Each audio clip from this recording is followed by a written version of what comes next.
Record பண்ணி அவங்க சேனல்ல போடுவாங்க. நிறைய அன்பர்கள் வந்து இந்த ஆலயத்தை வணங்கி அவங்களோட குறைகளை தீர்த்துக்கிறதுக்கு ஒரு வாய்ப்பு. அப்படி இந்த பிரதோஷ வேலையில சும்மா நம்ம இருக்கக்கூடாது. என்ன பண்ணணும் அப்படின்னா சிவனை பத்தி சிந்திக்கணும். சிவனை பத்தி சிந்திக்கணும்னா சிவனோட திருவிழாக்களை பத்தி பேசுவோம். அப்படி எண்ணற்ற கதைகள், ஏராளமான கதைகள் இருந்தாலும் இன்னைக்கு ஒரு கதையை நம்ம பேச போறோம். என்னன்னா இந்த சிவன் சொன்னா பாவம் போகுது, சிவன் சொன்னா புண்ணியம் வருது, எங்க எப்ப அப்படின்ற ஒரு கதை மூலமா நம்ம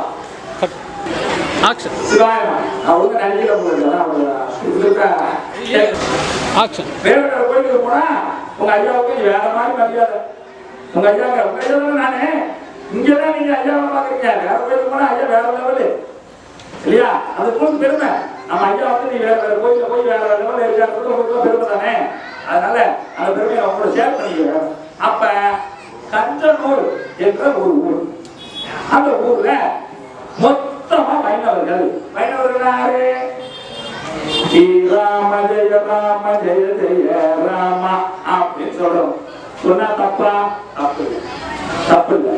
ஆனா என்ன பிரச்சனைனா அவங்களே உலகத்தையே பெருசு அப்படின்ற ஒரு ஆணவம் அவங்களுக்கு வந்து அந்த ஊர்ல வந்து யாரு சைவர்களே கிடையாது, வைணவர்கள் தான் ஃபுல்லா.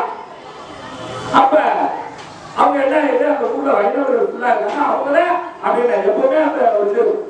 ஆனா நம்ம ஆளுங்களுக்கு அப்படி எல்லாரும் சமநிலைகள் தான் சைவ சமயம் இல்லையா? சைவ சமயம்னா பக்குவப்படுத்துவதா இருக்கும். அவங்க எல்லாம் என்ன பண்ணுறது? பக்குவப்படுத்துவதா இருக்கும். அப்ப அந்த சைவ சமயம் என்ன ஒரு ஊர்ல ஒரு பாடகன் கிடக்கும். அவன் வயசு வளர்ந்து வரான், எல்லாரும் அப்படியே வரான். ஒரு 16 வயசு அப்படி வர நேரத்துல அவருக்கு ஏதாவது சிவபெருமான் மேல அன்பு வருது. அந்த ஊர்ல ஒரு சிவன் கோயில் இருக்கு, ஆனா யாரும் அந்த கோயிலுக்கு போறதில்லை. அவன் இவர் அந்த சிவாச்சாரியர்கள் வந்து அந்த கோயில் பண்றவங்க நிறைய வைணவர்கள், சைவ நதியாருமே கிடையாது, எல்லா வைணவத்தில் இருக்காங்க. அப்படி இவரோட திருவிழா நடந்து என்ன பண்றாரு, அந்த பையன் அவர் அப்பா அம்மாவுக்கு தெரியாம போய் சிவன் கோயிலுக்கு போய் திருநெல்லை நல்லா பூசிடுவார். திருநெல்லை நல்லா பூசிட்டு உடனே அவங்க அப்பா என்ன பண்றாரு, ஏன் சிவன் கோயிலுக்கு போற, ஏன் திருநெல்லை பூசுற அப்படின்னு அவனை அடிக்கிறார். ஆனா அந்த பையனுக்கு அந்த திருநெல்லை பூசுறதுல இருக்கிற சந்தோஷம், அந்த சிவன் கோயிலுக்கு போற சந்தோஷம் அவனுக்கு வேற எங்கேயுமே கிடைக்கல.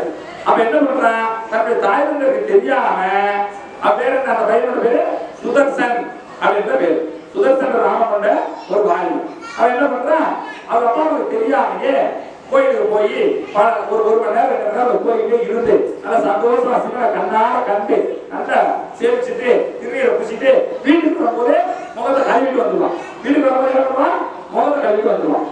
இப்படி பல நாள் போகும்போது ஒரு நாள் அவங்க அப்பாவுக்கு தெரிஞ்சு போச்சு. அடடா நம்ம பையன் இப்படி விட்டா கழுத்துல ருத்ராட்சம் இப்படி போட்டுக்கிட்டு இவன் சிவன போய்வா போல இருக்குது, இவனை எப்படி விடக்கூடாது. இவன் என்ன பண்ணா வைணவத்தை கொண்டு வரணும் அப்படின்னு என்ன பண்ணா இவனுக்கு முத்திரை போட்டு விட்டுருவான்.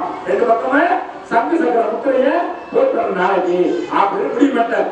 அவங்க அப்பா என்ன பண்ணிட்டாரு, அவங்க உடம்ப சங்கு முத்திரை போடுறதுக்கு நாள் பார்த்துட்டாரு, எல்லாம் முடிச்சிட்டாரு. ஆனா அந்த பையனுக்கு அப்பாவுக்கு மீற முடியல, சங்கு சக்கரம் போடுறதுக்கு மனசு ஒத்துவல்ல. சிவராமத்தை சிவனையே நினைக்கிறான், சிவனையே நினைச்சு கையை தூக்கிட்டான். என்ன பண்ணாரு நம்ம அப்பா, நேரம் போயிட்டாரு. நம்ம அப்பா அப்படித்தானே கூட்டம் போயிடுவாரு.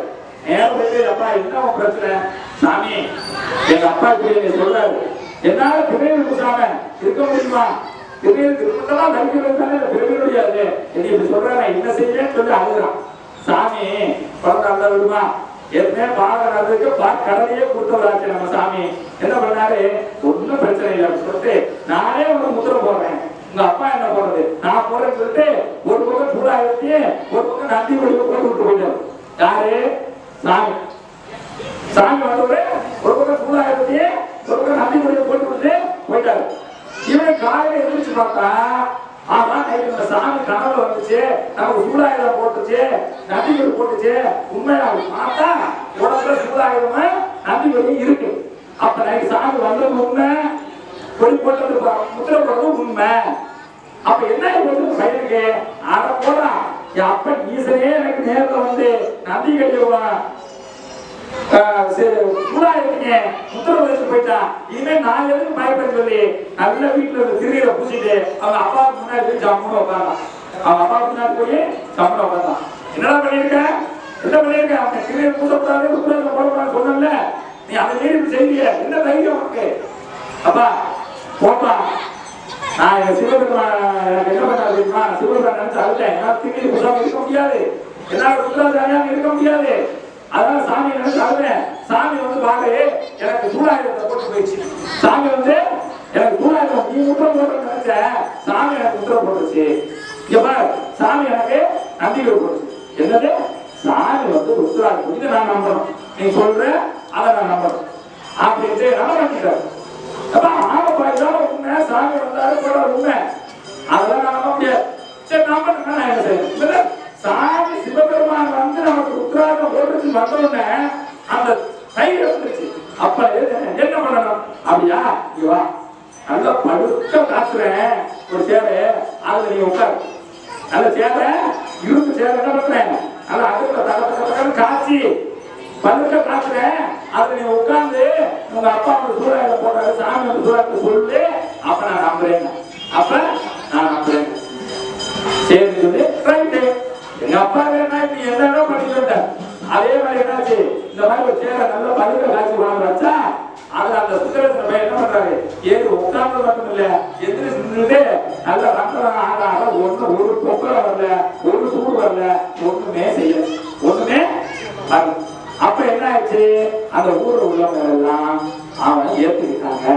என்ன ஆயிடுச்சு, ஒரு சிவனடியாரு சிவனுடைய அருளை பெற்றவர் அப்படின்னு சொல்லி எல்லாரும் அவன் என்ன பண்ணிட்டாங்க, வணங்க ஆரம்பிச்சு அவரை ஒரு குருவாகவும் ஏத்துக்கிட்டாங்க.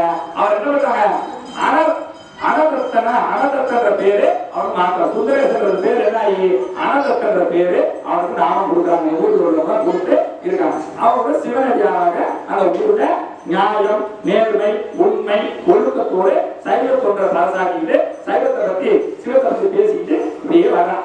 இப்படி இருக்கிற ஒரு காலகட்டத்துல அந்த ஊர்ல ஒரு சம்பவம் நடக்குது. சிவபெருமான அந்தந்த காலத்துல கதை பண்றாங்க.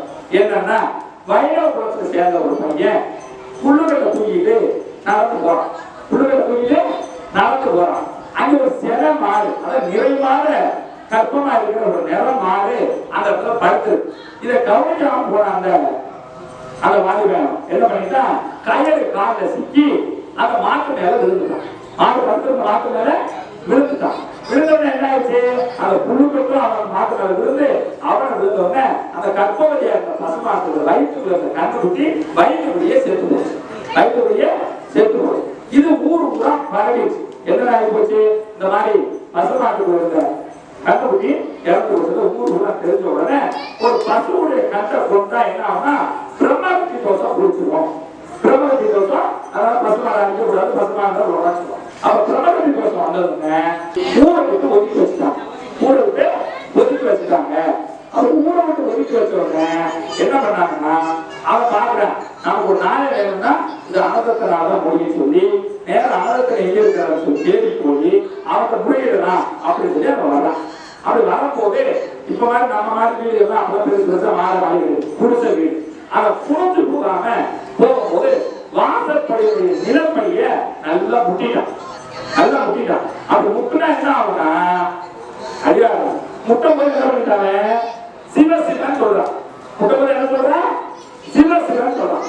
சொல்லிட்டு உள்ள போய் ஐயா இந்த மாதிரி தெரியாம அவர் தவறு பண்ணிட்டேன், அதனால என்ன உள்ள விட்டு எல்லாம் ஒதுக்கி வச்சுட்டாங்க, இந்த பாவத்தை வந்து எனக்கு ஒரு விமோச்சனம் வேணுமா அப்படின்னு கேட்கிறேன். அதுக்கு அனதத்தை என்ன சொன்னானா, எப்ப நீ என்னுடைய வாசலுக்குள்ள வருகின்ற பொழுது நீ சிவ சிவ என்று சொன்னாயோ அப்பவே நீ சொன்ன அந்த பிரம பசுவை கொண்ட பிரமகத்தி தோசம் உடனே உன்னை விட்டு நீங்கியது அப்படிங்கிற, உடனே உடனே நீங்கியது. அடுத்தது இரண்டாவதாக எப்படி சிவசிவன் சொன்னியோ அப்பவே நீ மகன் ஆயிட்ட, சிவபெருமான அருளை நீ பெற்று விட்டாய, அவரை ஆசீர்வாதம் பண்றேன். ஆனா இந்த ஊர்ல உள்ள நம்புவானா, ஊர்ல ஏற்றுமானா, ஐயா நீங்களே வந்து சொன்னாலே இருக்கு. ஆனா தன கையோட கூட்டிட்டு வரலாம்.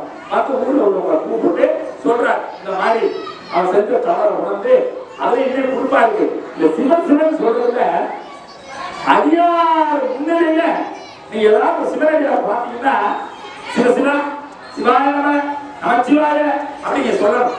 ஏன்னா அடியார் முன்ன நீங்க சிவசிவான்னு சொல்லும் போது அது சிவபெருமானுக்கு டேரக்டா அவர் கேட்கிறாரு. அதான் வந்தவனே ஒரு தனி மனிதன். நீண்ட மாலும் அயனும் பெருவ நீண்ட நெருப்பே இருப்பீரேனை ஆண்டு கொண்ட என்னார் அமுதே அல்லூர் உள்ள தடியாரும் வேண்டும் தரையும் வாயிற்கரை விரையார் மலத்தூமே ஊண்டு விடப்பது என்று கொள்ளோ என் உள்ளாமணியை உணர்ந்தே. ஐயார் முன்னாடி நீ என்ன வேணாலும் கேட்கலாம், சிவசிவன் அப்படியே கிடைக்கும். அப்ப ஐயார் முன்னாடி நீ சிவசிவன் சொல்லதாலையும் அப்படின்னு சொல்லி என்ன பண்றாரு அவரே சொல்றாரு. அப்ப ஊர்ல உள்ளவங்க நீங்க சொல்றீங்க சாமி, நீ சொல்றது ஆனா நாங்க எப்படி நம்புறது? ஏன்னா நம்ம ஆளுங்களுக்கு சந்தேகம் கடைசி வரைக்கும் சந்தேகம் யாரும் நம்புறது. அப்ப என்ன சார் என்ன பண்ணா நீங்க நம்புவீங்க? அப்படி எந்த புழுக்கத்தை பசுமாட்டு மேல போட்டு அந்த கண்டுபிடி இறந்துச்சோ அதே புழுக்கட்டை கொண்டு வந்து இந்த சிவாலயத்துல நம்பிட்ட நாம கொடுக்குறோம், சிவசிவா சொல்லி கொடுக்குறோம். அந்த நம்பி அந்த புழுக்கட்டை வாங்கி சாப்பிட்டுச்சுன்னா நீங்க நம்புவீங்களா? நம்புறோம். ரைட், நம்பர் மட்டும் பத்தாது, நம்புறோம். நீ எல்லாரும் சிவனுக்கு ஆயிரும், நீ எல்லாரும் ரைட் ஆகும். அப்ப நேரம் கூட கூட்டிட்டு சிவன் கோயிலுக்கு போறாங்க. நந்தி பெருமாள் போய் சாமி அந்த அழகை சொல்றான், சாமி இவர் செஞ்ச பாவம் சிவசிவன் சொல்லும் போது பிரபலத்தில் உட்பட எத்தனை தோஷமா இருந்தாலும் அது நீங்கள் என்று உண்மை என்றால், சிவசிவன் சொன்னா போகாத தோஷம் எல்லாம் போகும் என்று உண்மை என்றால் இந்த பிள்ளைகளை நீ சாப்பிடும். உடனே என்ன பண்ண பிள்ளைகளை வாங்கி இந்த நந்தி பெருமான் வாங்கி சாப்பிட்டார். இத ஊர் மக்கள் எல்லாம் பார்த்தாங்க. எல்லோரும் வைணவத்துல இருந்து அப்படியே சைவத்துக்கு மாறிட்டாங்க. இன்னைக்கு அந்த ஊர்ல ஒரு வைணவர் கூட கிடையாது, எல்லோரும் சைவம். ஏன் நான் சொல்றேன்னா, நீங்க காரியங்களுக்கு வருகின்ற பொழுது வீட்டை மறந்து சிவனை நினைந்து சிவாலயத்தை இருக்கின்றது 1 மணி நேரம் 2 மணி நேரம் 3 மணி நேரம் எவ்வளவு நேரம் நீங்க சிவாலயத்தை இருக்கின்றீங்களோ நீங்க மனதார உளமாற சிவன் நினைத்து கொண்டிருங்கள், சிவசிவை என்று சொல்லிக் கொண்டிருங்கள் என்று சொன்னால் நமக்கு இறைவனுடைய அருளை நீங்கள் பரிபூர்ணமாக உணர முடியும். ஏன்னா சிவனை யாராலும் பார்க்க முடியாது, சிவனை பார்க்க முடியாது யாரும் கிடையாது. அப்படி சிவனை பார்த்தவங்கதான் சொல்றது என்ன தெரியுமா? நீங்க சிவன் சொல்லுங்க, நீங்க சிவனை உணரலாம். அப்படிப்பட்ட சாமிய இந்த பிரதோஷ நல்ல வேலையில இன்னைக்கு இந்த சித்தராத ஆலயத்துல அமர்ந்து என்ன பார்த்துருக்கோம்னா, சிவன் சொன்னா எப்படி நம்மளுடைய தோஷம், அதாவது இருக்கிற தோஷத்திலேயே பெருசுன்னா பிரபாவதி தோஷம் இல்லையா? பிராமணருக்கு கூட பிரபாவதி தோஷம், ராமேஸ்வரன் கொண்டதுனால ராமருக்கு வந்து பிரபாவதி தோஷம். அதாவது இங்க ராமேஸ்வரத்துக்கு ஒரு ஆலயம் உருவாச்சு. அந்த ராமேஸ்வரத்துக்கு போய் நம்ம என்ன பண்ணணும், அங்கே வந்து ராமநாத சுவாமியை வணங்கிட்டு வருவோம். அப்ப தோஷத்தை போக்கணும்னா சிவசிவன்ற மந்திரத்தை சுட்டா வேற. அப்ப நம்மளாம் இருபது அருளால பிரதோஷம் சிவராத்திரி இப்படி நல்ல வேலையில் ஆலயத்துக்கு நம்ம இனிவரும் நாங்கள் இதுவரைக்கும் எப்படி இருந்தோமோ அதை விடுத்து இனிவரும் நாங்கள் சிவாலயத்துக்கு எப்பெல்லாம் வாய்ப்பு கிடைக்குதோ அப்பெல்லாம் வாங்க. அது குறிப்பாக இந்த ஆலயத்தை பொறுத்தளவுல அதிகாரக்கூடிய ஆலயமாக இந்த ஆலயத்தை பூஜை செய்பவர்கள் சிவனடியார்கள். அப்படி சிவனடியார்கள் பூஜை செய்கிறவர்களுக்கு நம்மளால் இயன்ற ஒரு உதவியை செய்து இந்த ஆலய வளர்ச்சிக்கு நாமெல்லாம் பார்வையிடுகின்ற பொழுது ஆலயம் எந்த ஒரு ஊர்ல சொல்லுவாங்க கோயில் இல்லாத ஊர்ல குடியிருக்கக்கூடாது. அப்ப நம்ம ஊர்ல இருக்கிற கோயில பராமரிக்க வேண்டிய பொறுப்பு நமக்கு இருக்கு. அந்த கோயிலை பராமரித்துக் கொண்டு அந்த கோயிலை அமர்ந்து இந்த மாதிரி பிரதோஷ வழிபாடுகளை நாம் தொடர்ந்து செய்வோம். இந்த பிரதோஷ நல்ல வேலையிலே இங்க வந்திருந்த அத்தனை ஐயாயிரம் பெருமக்களுக்கும் அந்தர்களுக்கும் பக்தர்களுக்கும் எல்லாவல்ல இறைவன் அருள்தரும் அழகமையார் உண்டாய அந்த சித்தநாத பெருமான் பரிபூர்ண திருவருளை தந்தருமான் என்று சொல்லி வாய்ப்பளித்தமைக்கு நன்றி கூறி இந்த பிரதோஷ நல்ல வேலையை தொடர்ந்து நீங்கள் கண்டுகளிக்க வேண்டும். இந்த எஸ்சி அமைச்சர்கள் மூலமாக நமது ஆலயம் இந்த உலகத்தில் இருக்கின்ற பக்தர்களுக்கு சென்றடையும் என்று சொல்லி எல்லா அதிகார பெருமக்களும் சிவனை நினைத்து சிவனை மனதார துதித்து வாழ்க்கை பெற வேண்டிய எல்லா வணக்கம் பெறுங்கள் என்று சொல்லி உங்களை வாழ்த்து வழிபடுகின்றோம். சிவாய சிவனே போற்றி, அண்ணாமலை போற்றி, காவாய் கிரகத்திரனே போற்றி, கைலை மலையாயே போற்றி போற்றி, அருத்தரும் அருமையாருடைய அருள்மிகு சித்தநாத பெருமான் திருவடிகள் போற்றி போற்றி. எல்லா பக்தர்களுக்கும் இன்னைக்கு ஒரு அரிய வாய்ப்பாக நாம மட்டுமே பேரின்பம் பெற்றுக் கொண்டிருந்த அருளம்மை அழகம்மை தாயாருடைய சித்தநாத பெருமானுடைய ஆலயத்திலே இன்று SBS அம்மன் சேனல் டிவி யூடியூப் சேனல்ல நமது ஆலயத்தை ரெக்கார்ட் செய்து உலகம் பூரா இருக்கிற பக்தர்கள்லாம் பயன்பெறும் வண்ணமாக செய்கிறார்கள். நீங்க எல்லோரும் அந்த சேனலை பார்க்கணும், அதை சப்ஸ்கிரைப் பண்ணணும்னு சொல்லி உங்களை கேட்டுக்கிறோம். சிவாய நம. திருச்சிற்றம்பலம்.